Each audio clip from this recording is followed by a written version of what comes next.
Hey guys, welcome to Thumb Therapy.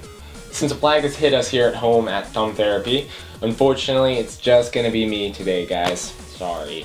But today I'm gonna be bringing you our final verdict on Dragon Ball Xenoverse. So everyone, grab your scouters.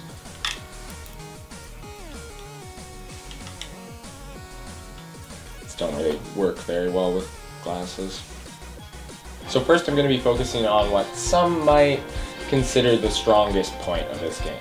We're going to be starting with storyline. This game starts you off creating a brand new character of any race that they provide for you. It then allows you to use this character as what's called a time controller.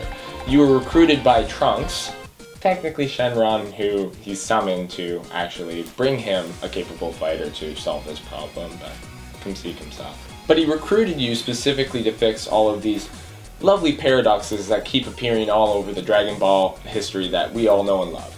But because of this actually allows you to revisit all of these wonderful moments, but instead get to see all of your favorite heroes completely get obliterated, and then you get to go save their ass. This allows you to see all sorts of Dragon Ball cameos from all over the universe.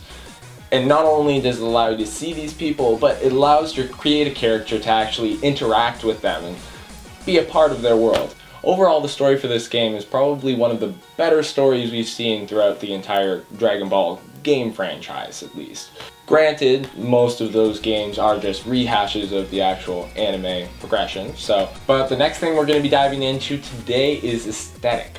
If there's one thing that we can all agree on, if you like Akira Toriyama, you are going to love the art style of this game. This game took normal cell shading techniques and gave it a much heavier bloom to actually give it a little bit more life and depth. On top of that, it really added an extra layer onto the whole Dragon Ball aesthetic without actually taking away from that same aesthetic. The environments also look like they were directly out of the anime.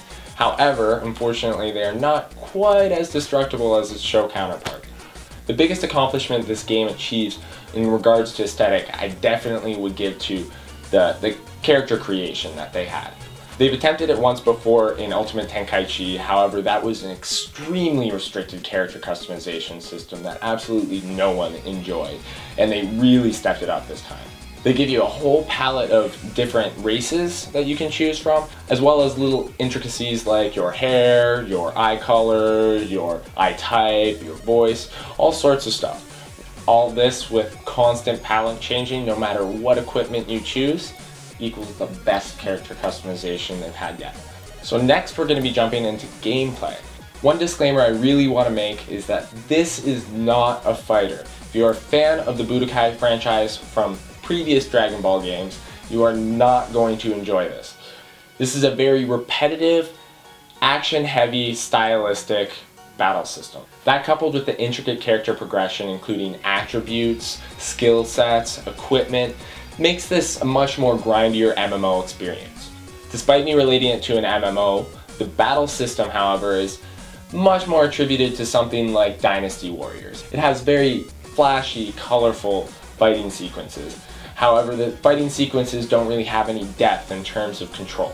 You simply have a light attack, a strong attack, a key attack, and a series of slightly more powerful specials. While it definitely looks extremely cool the first time you see it, with the amount of battles that you get into in this game, the moves tend to get a little stale over time.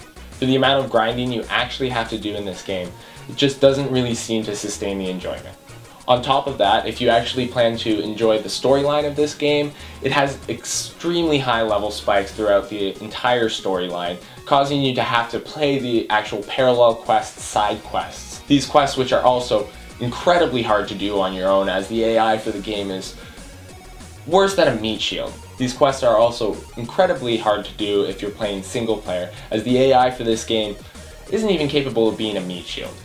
However, if you have a couple friends to play with, it is extremely fun to play through these parallel quests despite the repetition and fighting hordes of enemies using the same movesets. Again, I repeat, if you are looking for a strategic fighter, this is not the game you're looking for. However, if you are looking to spend hours of time developing your character as well as his stats, his equipment, all of these extra features, then this is definitely the game that you want to play. With all of the offline and online parallel quests as well as the actual story missions, you're going to have hours of game to play. And now it's finally time for me to give my final verdict on this one. I can safely say I'm not going to give it over 9. It physically hurts me to make this joke. Okay, I fucking can't do it. So getting to the point, I give it one of these. The game is really fun if you're just looking for a nice fan servicey time waster, but it doesn't really have enough depth to keep you there for very much longer than an hour or 2 a day.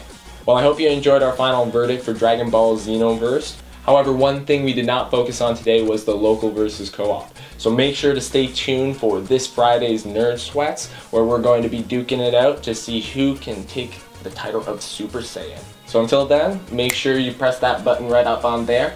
And if you haven't been to our website, check it out right here. You can keep up with all our most recent shenanigans right from thumbtherapy.com. Anyways, I'll see you next time.